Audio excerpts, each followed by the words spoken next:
Yo les followers et sisters, bienvenue sur Custom Zer, moi c'est Berim aka Berim Zer aka Black Dessinator et ça fait plusieurs années que je fais du custom.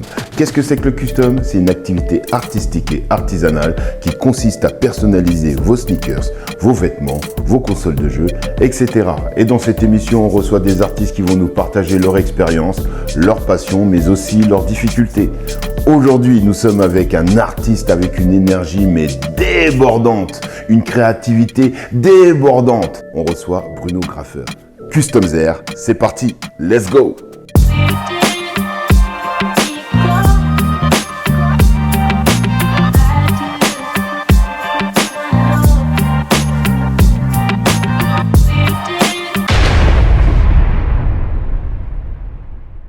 Merci beaucoup pour la présentation très enjolivante. Moi du coup c'est Bruno, aka comme tu le dis si bien en introduction, Bruno Graffeur sur les réseaux sociaux. Oui. Et je fais du coup des customs de sneakers, mais pas que. Je fais aussi des tableaux, des peintures, des customs d'objets en tout genre et plein de projets artistiques divers et variés. En fait j'aime bien tester plein de choses différentes auxquelles même justement je suis pas forcément à l'aise. Comme par exemple il y a eu un projet de fabriquer une sneakers mais pas la custom, la coudre. Ah oui. Et du coup c'était avec un artisan cordonnier, j'avais jamais fait de couture de ma vie et j'ai testé de la couture sur cuir, c'était génial.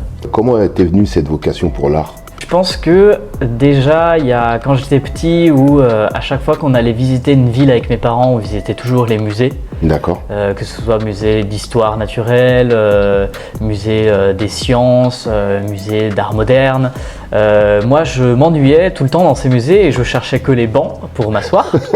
Mais au final, t'emmagasines quand même des trucs inconsciemment et ça offre quand même une certaine ouverture d'esprit. Il y a aussi ma sœur qui dessine, mon frère qui peint, mon père qui dessine et ma mère qui fait de la couture. Donc il y a quand même une famille assez avec la fibre artistique, on va dire. Oui. Et même si pour moi la fibre artistique n'existe pas à proprement parler, ça se cultive. Mais du coup, le fait de visiter plein de musées et d'être dans une famille comme ça, ça s'est cultivé naturellement. Bon, là, on va revenir à ton style artistique. Ok.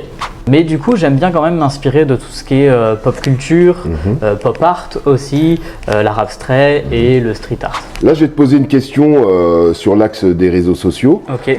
Tu as bien commencé YouTube en 2016. C'est ça. Et aujourd'hui, quand même, il y a du chemin qui a été parcouru. Et ah oui. Je vois que tu es à 900 000 quasiment abonnés sur YouTube. C'est ça, bientôt le million. Bientôt le million. On a vu que tu avais fait un défi pour tes 1000 premiers abonnés, oui. Qui était de te raser la tête. Oui. Et je vais te poser une question et tu me vois venir. Quel sera ton défi pour le million? Alors à vrai dire, j'en ai réfléchi à 3. D'accord. Et justement, je laisse la communauté choisir le meilleur ou le pire. D'accord, oui. Alors, on a rasé la tête, maintenant ce serait de raser la barbe. D'accord.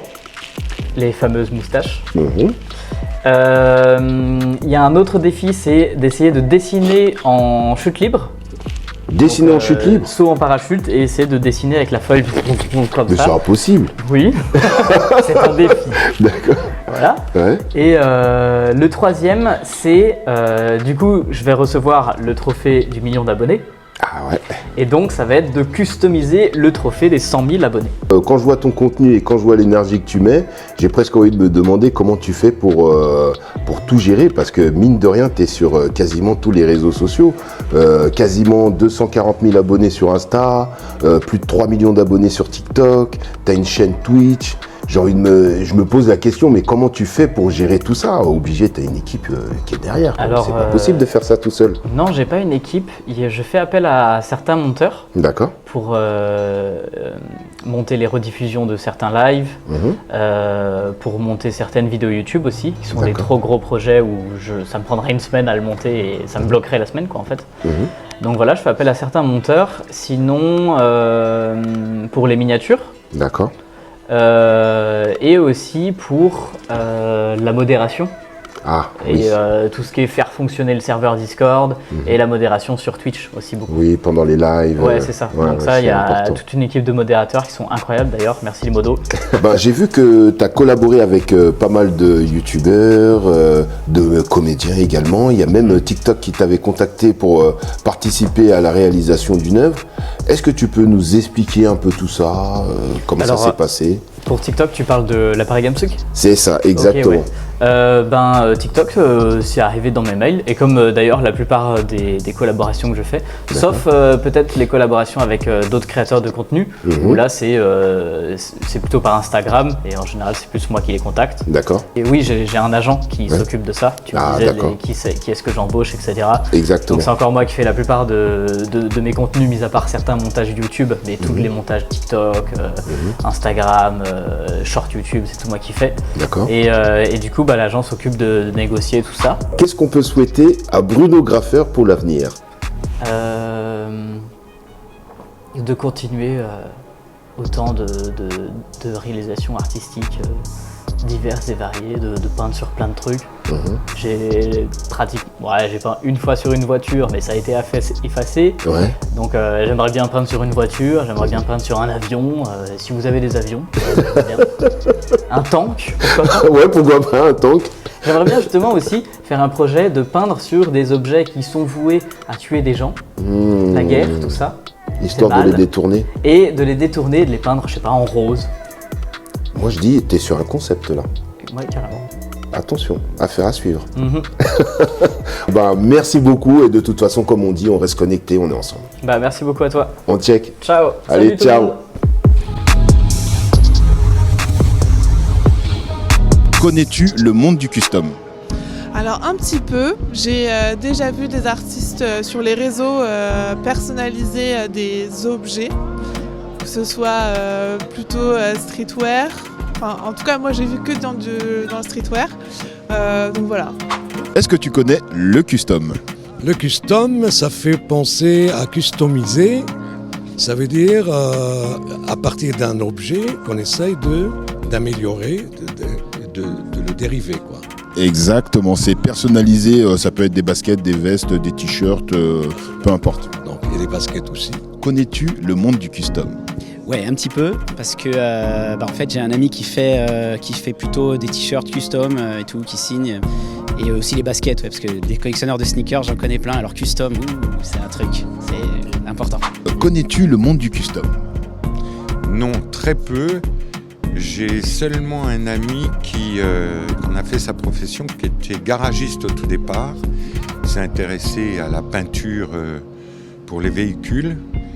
Et comme il a une âme d'artiste, maintenant c'est un monsieur qui est spécialisé sur comment customiser les casques de moto. Et c'est très populaire en ce moment sur les réseaux sociaux. Alors ça je ne savais pas, mais je sais que lui il n'arrête pas. Il est installé dans le sud de Paris, au sud de Paris, et il a une clientèle qui vient de tous les coins de Paris. Ouais. Il doit être sacrément doué. C'est qu'il doit avoir un sacré talent. Il a toute une collection impressionnante de casques dans son atelier, ouais, c'est assez marrant.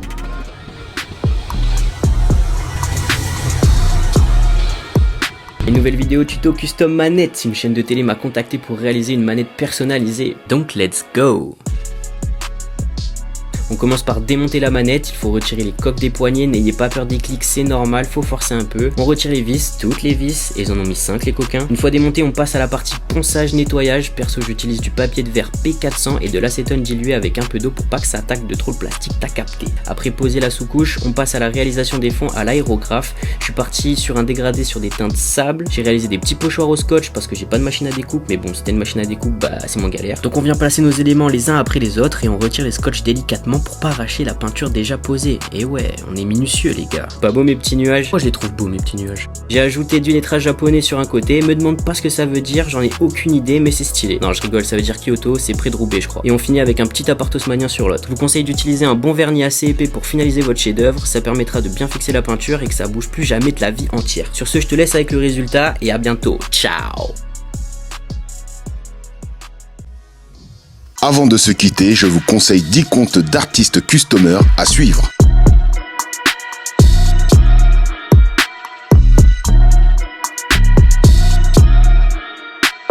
On se dit à très bientôt. Ciao les frolosers et sistazers. Comme on dit chez moi, FCB, fais ça bien et on reste connecté. Bien sûr.